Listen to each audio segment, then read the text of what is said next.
Hi everyone! Welcome again to my channel. So, nandito nga pala tayo ngayon sa bukidin ko. So, dito nga pala yung plano kong lagyan ng mga succulents, gawin kong garden. Nasa gilid lang ng aking mini greenhouse. So, pasok tayo sa aking mini greenhouse guys kasi napakalamig ng hangin. At medyo matagal akong hindi nakapag-upload kasi napakalamig at laging umuulan. Tapos nag-snow nga pala. Hindi naman siya tuloy-tuloy na snow. Nagiging snow tapos maya-maya nagiging ulan ulit. Tapos bumabalik na naman siya sa snow. At bumabalik na naman siya sa ulan. So mabilis natunaw yung snow. Kaya lang sobrang lamig talaga guys. Kaya wala akong ganang lumabas ng bahay. And then kanina nga palang umaga ay ayan, nagripat ako ng aking mga succulents. Galing to sila sa bahay. Dinala ko dito at niripat ko sila sa clay pot. Ayan. So, ito nga palang clay pot na to ay ito yung ginagamit ko dati na mga pots. Before ako gumamit ng mga plastic. Ito yung unang mga ginamit ko na pot. Clay pot. At dito sila galing na mga pot. Ayan, ito yung pinagtaniman ko sa kanila na pot. Tapos ngayon naman, binalik ko na naman sila sa clay pots. Ayan. So, ito sila ay doon sa patungan ko. Nandito pa sila kasi nga, medyo malamig pa kasi kaya hindi ko pa sila inuwi. Dito muna sila sa greenhouse ko. At ito nga pala si Elegance. Ayan. Napaka ano ng dahon, napaka soft ng dahon. Kasi tinanggal ko yung mga ugat nila para mag-ano sila ulit, mag-produce sila ulit ng bagong ugat. Kasi malapit na yung growing season nila. Kaya tinanggal ko yung mga lumang ugat nila. At ang pangalan niyan ay si, ayan. Tapos ito naman si Polylensiana. Ayan.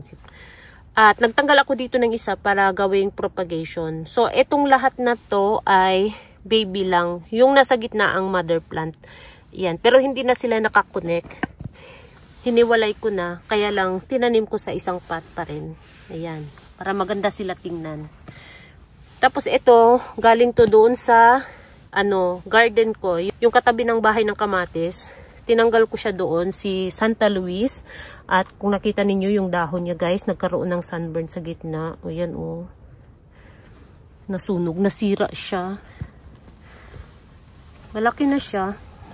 Kaya lang nasira. Tapos ito naman si Giserae. Nasira din siya sa winter. Ayan, nangitim yung mga dahon. Tapos ito naman yung aking Miranda. Meron na naman siyang bagong baby. Ayan, napalabas. Tapos meron siyang mga baby na 5. Ayan, merong isa ngayon na dagdag. Hindi ko alam kung baby ba to or bulaklak. Ayan yung bago. Tapos si Kiserengiana. Meron pa akong Kiserengiana sa bahay. Yung nakatanim sa medyo malapad na clay pot. Hindi ko pa na-transfer. At ito naman si PVN. Yan. And si Revolution or si Pinwheel. Yan. So itong lahat na nakatanim sa clay pot ay ano to sa patungan ko. Tapos meron din tayo ditong si Leticia. Yan. So, ayun. At dito rin, yung iba din dito, ilagay ko sa clay pot. Eto, maglagay ako neto sa clay pot. Sino nga to? Napaka-soft ng dahon niya. Si Tipi. Ayan. Ilagay ko rin sa clay pot. Ilang araw lang akong hindi nakapunta dito. Ay nag-bloom na yung mga bulaklak. Ayan. So maya ko natanggalin yung mga bulaklak.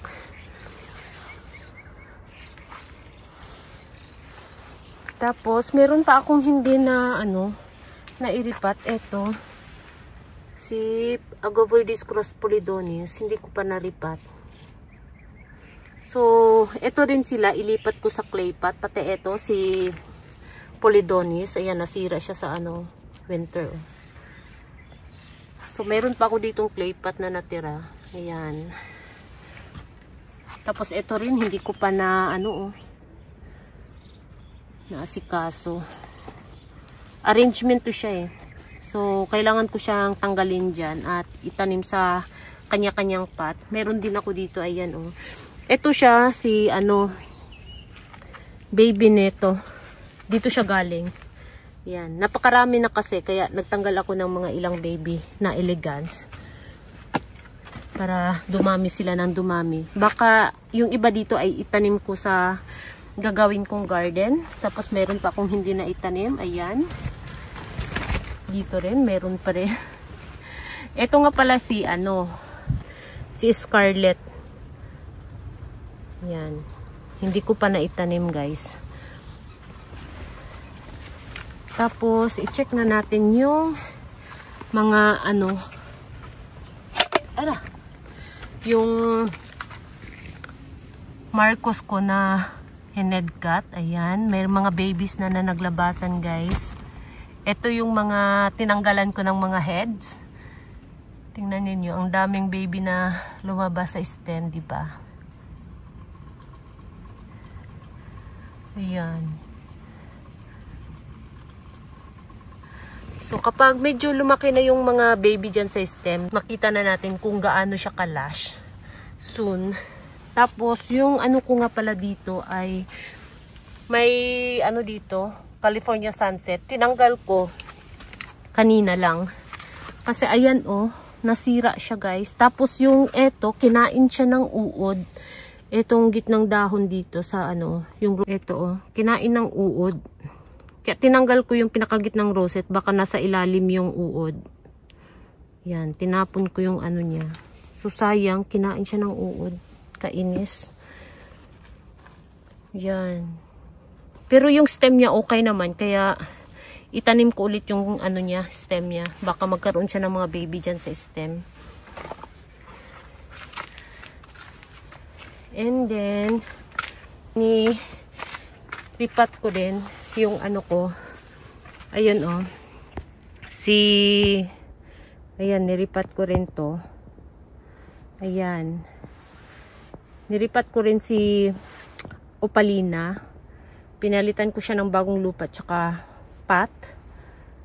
Kasi yung niya, dahon niya, pumapangit siya. Lagi siyang nagkakaroon ng mga parang dry leaves, parang mayroong mga mites sa ilalim, mga itim-itim, kaya pinalitan ko siya ng bagong lupa, tapos tinanggal ko yung mga nasirang dahon. Yan. Hindi ko pa na diligan kasi nga napakalamig. Sa Makalawa, magkakaroon ulit kami ng -4. Parang kailan lang medyo mainit yung temperature namin. Kaya lang ngayon ay biglang bumaba na naman. Tapos ito yung natin. Ayan, so far okay naman siya kahit basa yung lupa niya. Binasa ko sa ibabaw kasi nga napaka-alikabok, kaya binasa ko sa ibabaw yung lupa niya. Si Orpit. Tapos ito naman, si Lilacina, plano kong palitan ng bagong lupa kasi napakatigas na ng lupa niya, guys. Ayan.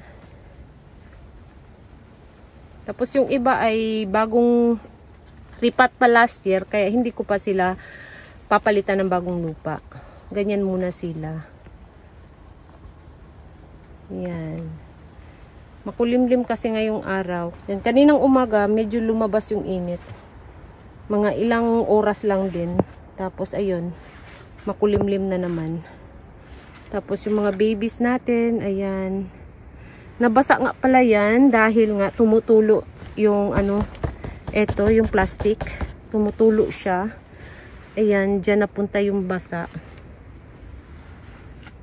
Yan lang yung basa dyan banda. Dito naman ay tuyo. Yan. Nabutas kasi dyan banda. Tapos napakaganda ng kulay ni Minibel. Yan, napakaganda ng kulay niya, 'di ba? Yan yung aking Minibel. Medyo nagkaroon siya ng frostbite, nangitim yung dahon, yung dilaw na dahon niya. Yan. Medyo nangitim.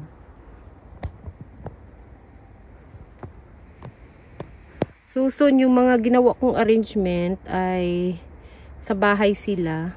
Ayan, pati ito, sa bahay to siya. Tapos yung iba naman, yung mga ganito, dito lang sila. So, mayroon nga pala akong gustong ipakita sa inyo. Ito siya. Saan na ba yun? Ah, ito. Ayan, ito. Mayroon siyang bump sa dahon. Ayan, nakita ninyo yung bump niya sa dahon. Pati itong isa. Ayan, the same plant lang sila. Kasi tinanggalan ko kaninang umaga ng bulaklak. Nag-bloom na kasi yung bulaklak. Kaya ayan, meron siyang bump. So, ang pangalan niya ay si eto. Ayan yung pangalan niya, guys. Ayan. Si Bump Swan. So, nagkaroon na siya ng bump. Dati kasi wala siyang mga bump. So, ngayon lang siya nag-produce ng bump. Silang dalawa. Ayan, di ba? Eto. Ayan, oh. Lumaki na yung bump niya, guys, oh. Ayan. Sa lahat ng naipropagate kong madiba, ito lang yung may bump. Hindi ko alam kung matuluyan siya magkaroon ng bump. Yung dati niyang din may bump, oh. Ayan, oh. So, hindi ko alam kung matuluyan siyang magkaroon ng bump dito rin sa bagong dahon. Yan. Yung iba wala namang bump. Yan. Ito rin, oh, walang bump. Ito rin, walang bump. Diba? Ito lang siya ang may bukod tanging may bump sa dahon. So, yung isa dito ay ilagay ko rin sa clay pot. Kung may matira pa akong clay pot, ayan, ilagay ko rin sa bahay. So, yung iba dito lang sa mini greenhouse. Yan. So, yun lang guys ang latest update natin. Thank you so much for watching and please don't forget to subscribe and like to my channel. Sa hindi pa nakapag-subscribe, please subscribe my channel. At i-click nyo na rin ang bell button para ma-update kayo pag nag-upload ako ng bagong video. Thank you so much for watching and see you on my next video. Bye-bye!